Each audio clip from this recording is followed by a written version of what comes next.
Welcome back. Welcome back to There's an I in Marriage podcast. You know who we are, Nick and Kayla, the Currys. What's happening, y'all? We just want to leave a few things because we're growing with this brand and just understanding that this is a work in progress. We're not perfect people. Number one, two. We just feel like God is moving with us. So one thing we want to always remind you is to look beyond what you see. That's going to take you very far into not only your dating and your marriage, but also in life. Don't settle on what you see. There's a lot of things that are probably happening in your life, and just don't believe that lie that that's all that you have to see.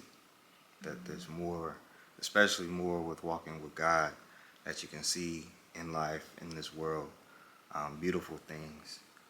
So don't get so caught up on what you see. Look beyond what you see. Mm-hmm. Yeah. That's good. Yeah. So today we're going to talk about. Actually, we're thinking this might be a multi-part conversation. We're going to start getting into some of the more meat and potatoes of things. And we feel very led, as of right now, before we talk about actual tips and engaging with other people in marriage and or in dating, we want to talk about grace and healing. This is definitely a thing that I've been through and she's going through and have been through it in herself. The biggest point, and we want to just kind of stress this, that if you don't watch any other episode, that this is the one that's probably the most important out of anything that we could talk about. I know the things we talked about before, we're talking about the I, your I, our eyes, our personal selves, individuals in marriage or in dating. But when it comes to grace and healing, this is the most important thing because this is the thing you have to do every day with your significant other. And even more importantly, this is something that you have to do with yourself.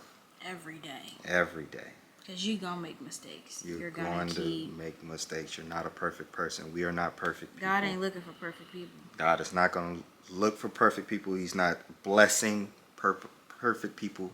The fact that you're able to watch this at this very moment means that you are blessed. Whether you believe it or not, you are breathing, you are alive, you have a very good, sound, healthy mind. And whatever you're going through right now, you're still blessed. And we just want to invite you into a space that is saying that it's okay. Wherever you are, grace, God's grace in general as a human is enough. It's enough. And so we're going to get talking about grace first, and then we'll talk about healing later. I want to kind of take you on a small journey about myself. And I want to frame this because this is my grace story, and believing and becoming in who I am, and how it pertained to us coming together and me being well enough to be able to say I'm ready to date someone and have someone accept who I am. A lot of people, before I get into my story, I feel like they are so concerned at what another person think of me. I've been guilty of it. Yeah. In our current culture, we think that in dating you have to impress someone. You have to be better than what people think you are in order to get the prized position of a spouse.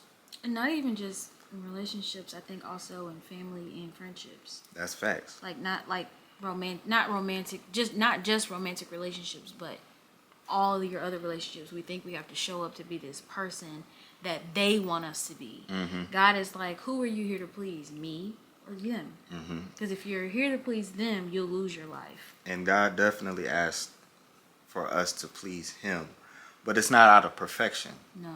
It's out of just giving your devotional time with him, getting And to showing know up. and being consistent and showing up for yourself. Showing up who he told you to be. Yes. Who you really are. Yes. So, in my story, there was a time before we dated, of course. I was supposed to go on a different route, like a trip. I was going to Orlando, but I was supposed to go somewhere else. And I thank God for this opportunity. Because I wouldn't have gotten time to myself. I was supposed to go meet someone else. It was some other girl that I was talking to at the time. But going to Orlando allowed me to sit in a hotel room that I paid for. I paid for my whole trip. It was the first time I ever got to take care of myself in that situation. I did meet up with some of my family. Shout out to family in Orlando. But it was a lot of me time.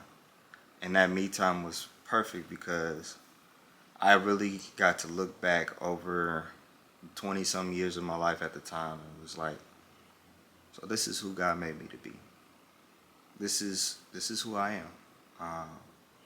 There was a lot of things that I've done in past relationships, situationships, my whole phase. I talked about that in past videos and stuff like that.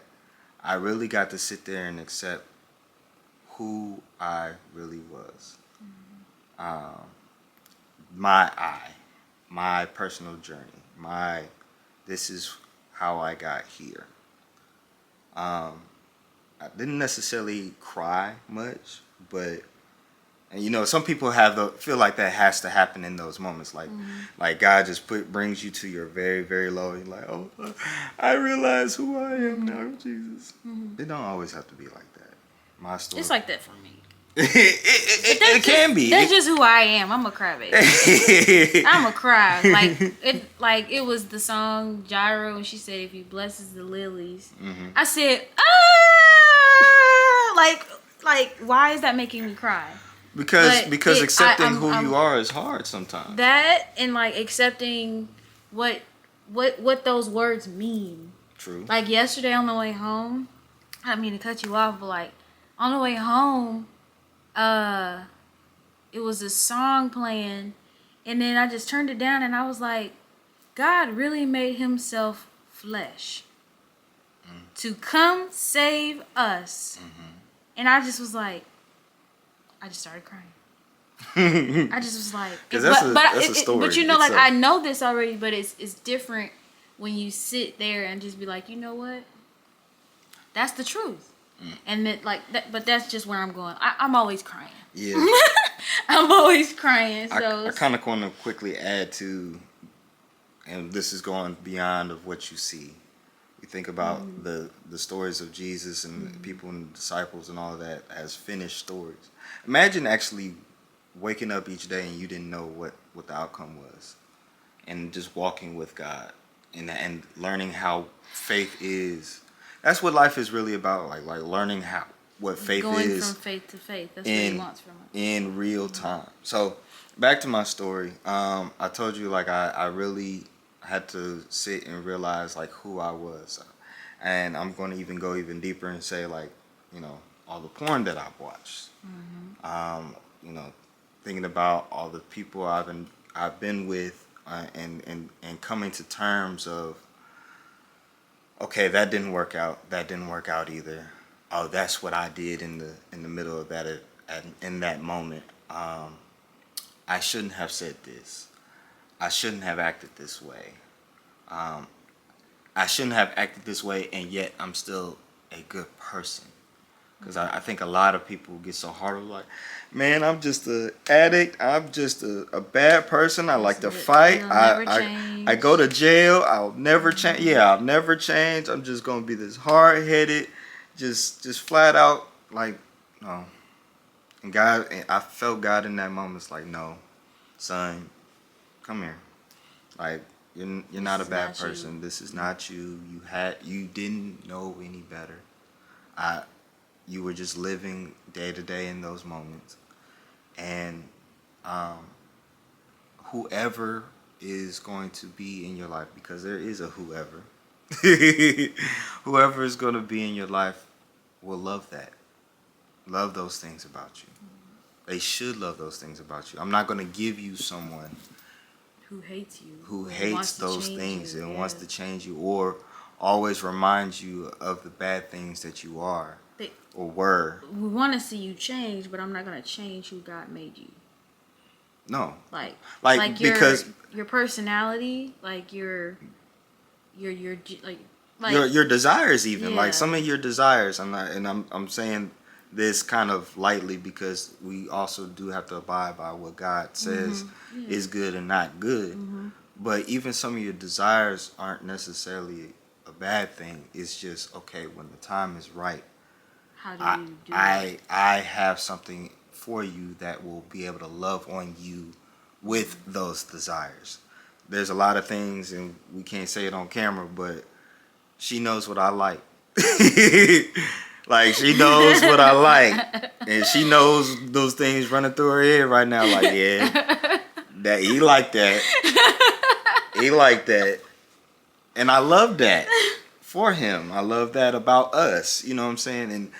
And so I guess that's where we talk about grace, because it's like this, whoever is going through these things, and it's like, I don't think anybody can love me. No, they can. They can. You just you have to put it in God's hands and let Him show you how to nurture it, how to and what to actually change, how to nurture who you are, and how to walk in it. Like, there's a way to walk in who you are. Like, and again, it's gonna be pruning. I'm not saying that. So when I said I don't want to change you, I don't want to change who God made you. There is going to be things that I'm excited that God is going to prune off of you that is then changed. But again, it's who God is making you.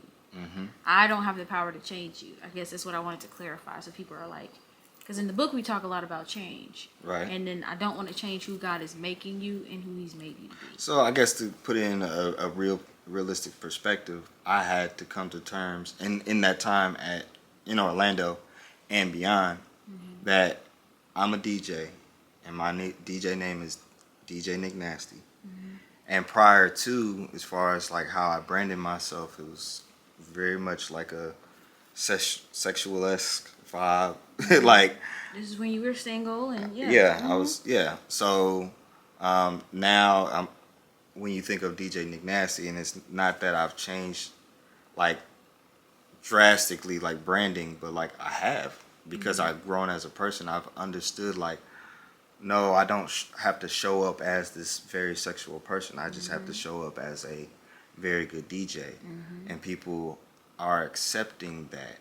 And then also when it comes to dating, like, I don't know if I've already told the story, but in one of my past relationships, the person I was dating had a hard time accepting that I was a DJ. And sometimes DJs get the stigma that, we're very flirty or just outside, and we don't, it's hard for DJs to have a consistent dating relationship with someone, because the times that we should be going to date nights and stuff like that, I'm out DJing and so on and so forth. You be at home. I am now. I am for sure at home. I mean, but you also respect that when I'm asked to DJ, that I do go DJ. Yes. I try not to take a lot of gigs because I respect my time with my wife. I don't need to be out there every weekend. I have a happy relationship at home that I need to nurture. You like coming home. I do like coming home. I love watching Marvel and all that with you. I love it. So when I say that other person had a hard time accepting that, like, there's going to be some people that just have a hard time accepting you in the blessing that you have, the gift that you have.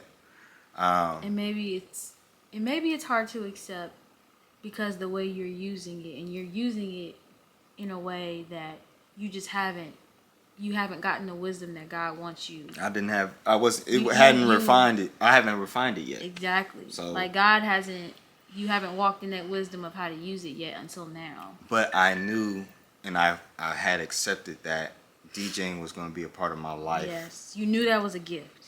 I knew it was a gift. It was just, okay, how do I use this? And but I'm also have to walk in it every day.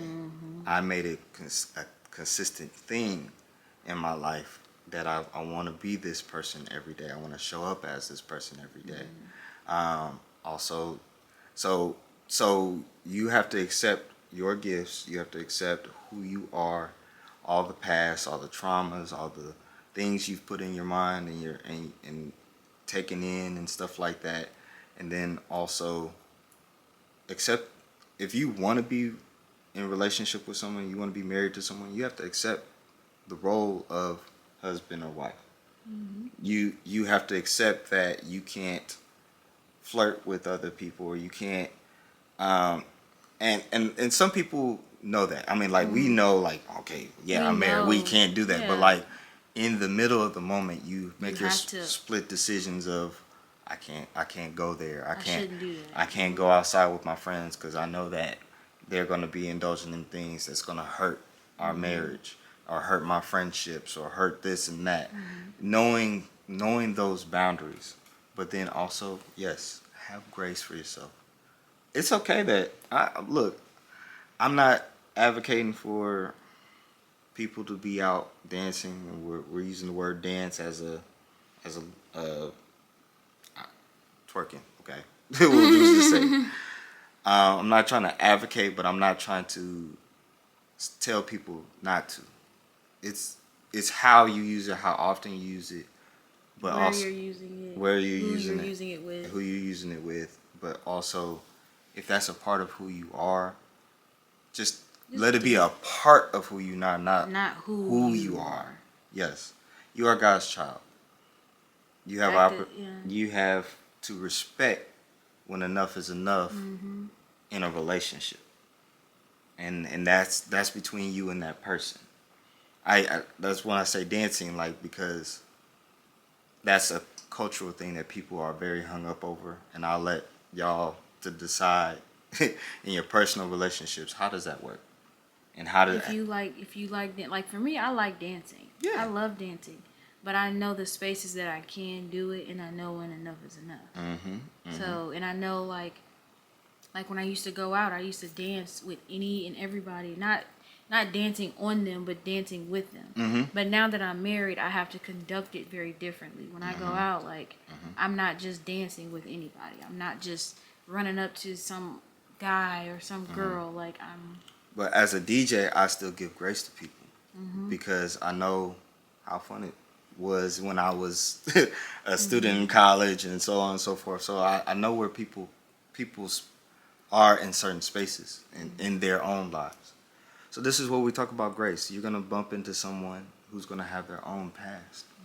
I bumped into someone who has her own past, and learning to give grace. How was it giving grace to, when you heard my matter of fact? Yeah, when you heard my story, all the things that I told you early on in dating. How did you feel, and how did you accept it, or was there anything that you couldn't accept?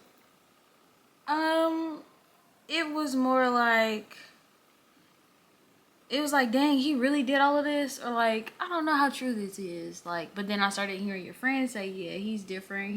Like, he used to XYZ, and I'm like, okay, no, he was not lying. Like, he's for real. And as far as accepting it, I guess I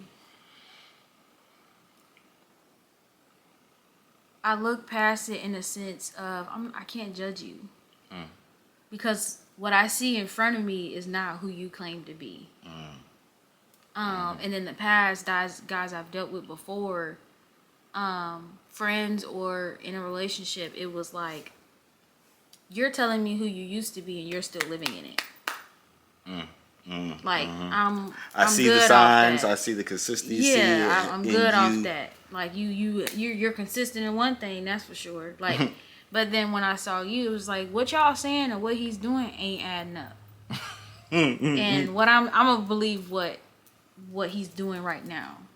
So I look past this. Although hearing the stories, yeah, they funny. Yeah, they like, oh, he grew. Like, it's inspirational. But for me, I guess as we kept hanging out and we kept getting closer, although I wasn't I wasn't baptized at the time that I accepted you for who you are. I feel like God was working in my heart. Like, it was like, I can't judge this man. Like, I'm no saint. I'm not like, but in what he's showing me right now was so different from what you're saying. I've always been a person about actions and not words. Like, you can tell me, I'll try to believe your words. I will.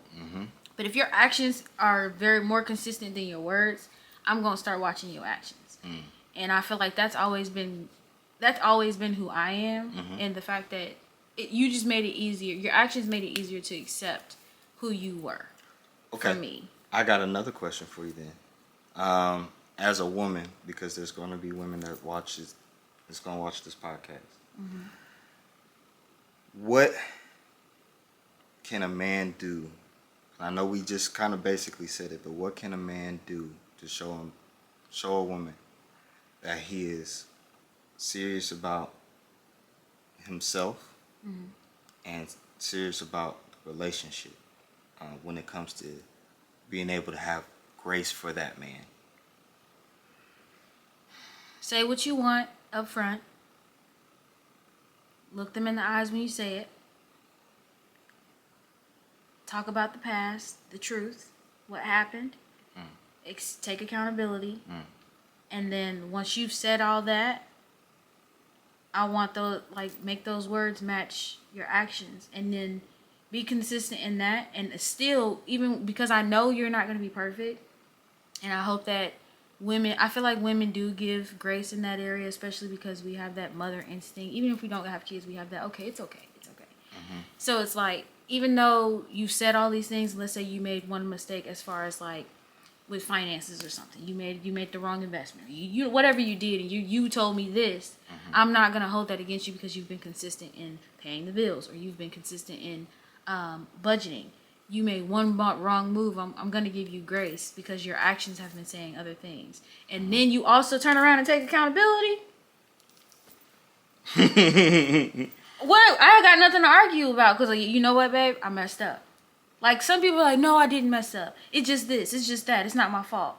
No, like, when a man says something and he's been consistent in this, the good thing that he said, and then he makes one mistake and he takes accountability, you just earn 10 points. Like that, because you legit are really walking in who you're saying you are. And I hope that a lot of women grow in that area in grace, because like, okay, if he's been consistent, why punch him in the stomach off one mistake? So I got another question. Okay. As a woman, what tone should a man use? I'm asking this because I don't want this to be a manipulation thing. Men, please don't say, oh, that's all I gotta do. Please don't use it as manipulation. Don't keep making the same mistake. Yeah. That's what I mean. But when it comes to apologizing and being accountable, how should a man approach, or how would you want a man? How do you like when I approach you, and when I take accountability? When you're quiet, you're not cutting me off, you're not trying to explain yourself. You just like, you know what? I can see what you're saying, and this is how I got here, and I'm sorry. That's my fault, and I see the error, and then you start telling me how you made the error, and you start looking into it, and you're like, okay. Looking beyond what I see. Looking beyond what you see, yes. And then you start going like, okay, that probably is an area where I could work on, and this is what I'm gonna do. And even if you don't tell me what you're gonna do, you'll be like, well, we gonna work on it. I'm like, okay. And then the next day, or even a couple moments later, you'll walk up and be like, this is what I did. And I'm like, okay. Like, that makes me feel so much better when you're like, this is what I did today to take the steps to not make that mistake again. Like, it's not that you won't make a mistake again, but the fact that you are willing to take steps to not make that mistake again. Even if you do, it won't be like the last time. It'll be very different, because I see that you are taking the steps. Now, if I see that you aren't taking the steps, even though you took accountability, it's like, okay, what we gonna do? what we about to do? What are you doing? Like, what's really going on? But I see you taking the steps. So that makes me feel heard. It makes me feel seen. It makes me feel like you care. And you aren't like trying to beat it up against my head. So don't come at me like, I tried. I fixed it. I'm doing it. I'm doing trying. it. See. Like, no, I don't need all of that. And for any woman out there who feels like she does need that type of comfort, why do you feel like you need that comfort from him? To see, like, now you need to know his every move to make sure he's doing something right. Why do you feel the need to control that? Because I've been that woman before. I need to see you doing better. I need to see what you're doing. I need to see. But that's because I was dealing with people whose actions didn't match their words. Do you feel like, especially when as a younger person, seeing how, it's not always even like your romantic relationships, sometimes your friendships, kind of people let you down in certain ways. Do you feel like that kind of plays a part in like you wishing your friends turn around and tell you, see, I showed up for your birthday, I got you a gift, But I don't want that either, because then you'll expect that of me. But I'm talking from where I am now. I don't want my friends to do that, because I'm gonna think that they're gonna expect that out of me. I'm gonna let you know right now, I might not show up. Why? Because of work. Why? Because of other issues. Why? Because my husband comes first. Why? Because my house comes first. Why? If I ain't got the money, I'm gonna let you know I ain't got the money. And guess what? When I get paid again, or whenever I have whatever time or whatever, we can go to dinner. We can go to lunch, and that is more intimate to me than just constantly trying to show up in places where I'm coming from an empty cup. So I don't want my friends and family to be see, I did it, I showed up, I did, like, you. What do you want from me? Right. That's when I become anxious, and I don't mean to sound selfish, but it's times where I even have to tell people, like, please don't apologize. I had a habit of apologizing, like the old me, but now I be like, I even still say I'm sorry for certain things, but like I tell people, do not apologize. Please do not worry about it. If you cannot come, you cannot come. I am not taking it personal. I used to take all this stuff personal. I don't take it personal no more, and that's where that grace is coming in, and that's where I'm learning to heal from my past stuff. Because why do I need people to show up like that? Why did I need people to do that for me? Ain't God enough? Isn't Jesus enough? Isn't spending time with him enough? Or isn't the people that he's already given me in front of me that I see and talk to every day enough? Why do I need more? It's been a work in progress for me, growing in grace and healing, because it's a lot of stuff I'm realizing. Like, for me this week, he's been showing me how I've been always a people pleaser. I'm gonna show, like, I've been always a see type of, I've been that person, and now I don't want people to be that for me. So I'm realizing I don't have to be subjected to that. I don't have to do that, and it's a burden being lifted. That I don't have to people please. I think also people understand there, as you're growing in your grace and your healing, because it's going to take time, like we've mentioned.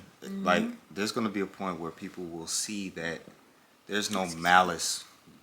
I know that's an old word, but like, people don't see you intentionally harming them.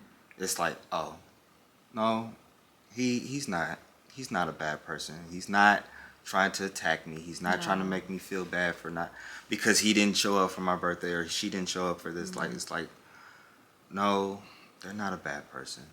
They just have a lot of things going on, or they just could not make it. There's always next year.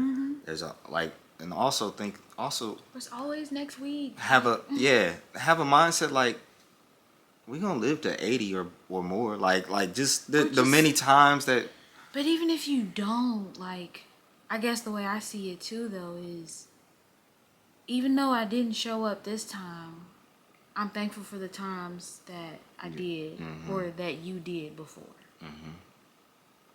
Like how we sit here and say, if God don't do nothing else, he did what he did. Okay, if I don't do anything else, I did what I did. That's something that we've learned from Transformation Church. that we hold on to. Like, if God doesn't do anything else for us, He's done enough. But that don't mean I'm gonna stop trying. No, that does Like that I'm means not gonna we stop have growing. more. We have more. We have faith for more things. We have faith that God is going to keep moving. We have faith that we are not at our end. But also to be able to have so much peace and rest in, like, you know what, I can look around and say, man, If he said that's it, okay. he already did a big one. Like, every day he's doing a big one. So it's getting bigger and bigger. So definitely when it comes to healing, you have to give yourself grace. Like I had to tell myself, like, no, Kayla, you don't have to be like that. And like my therapist was saying, like, you need to nourish little Kayla. And I've found myself talking to myself like, you know what? It's okay. I know you felt that way. I know this happened, but it don't gotta be that way. You don't have to. And then my friend, well, my elder, she's like, you don't have to subject to things like that. And I'm just like, dang, you're right. Like, God never told me I had to do that. Like, so. I was gonna say, and this maybe can turn into a longer conversation on another podcast, but I want to talk to the men who have a really hard time giving grace to women, because we always expect women to give us men grace, because we also know where we are in our culture. We know that a lot of men aren't menning. Like, we know that we aren't where we're supposed to be. Like, I'm talking to the women. We know that men. I see it, that men aren't menning, aren't being men, and also I want to talk to the men and say, like, look, women, depending on their situation, where their current mindset is, they aren't being the woman that you're asking them to be. Well, truth be told, number one, all you need is one person. So don't have this mindset that everybody else is out there acting the same way. You might see same consistencies in certain groups of people. It's who you're around. And it's who you're around, and you also have to accept that is a group of people that have a same mindset. But please be able to have grace for women, because we are in a society where we aren't told the things. We're not blatantly told the things. We're not digesting the things that we're supposed to be told to help us push our relationship cultures better. Like, I have a lot of questions. You have a lot of questions. You want to save it for another one? We'll save it for part Ooh. 2. Especially, like, especially with men, in a good way, like, how did you accept who you were? How did you break that chain that we talked about before? How did you free your mind of the lies? And what advice would you give to a man who is, like, stuck, who is just like, this is it. Like, this is it. I'm in this hole. I'm staying in this hole, and that's it.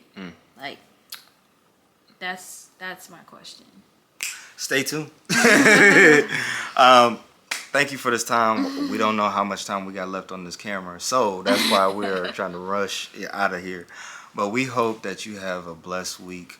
We hope that what we have said to you is able to be digested, and it's going to help you on your journey. Please take this week to rewatch, or just be able to, again, digest what we're saying, to help you get to who God has called you to be in your future. Book coming soon. We have some crazy ideas and updates about that, and we just want to say that we love you.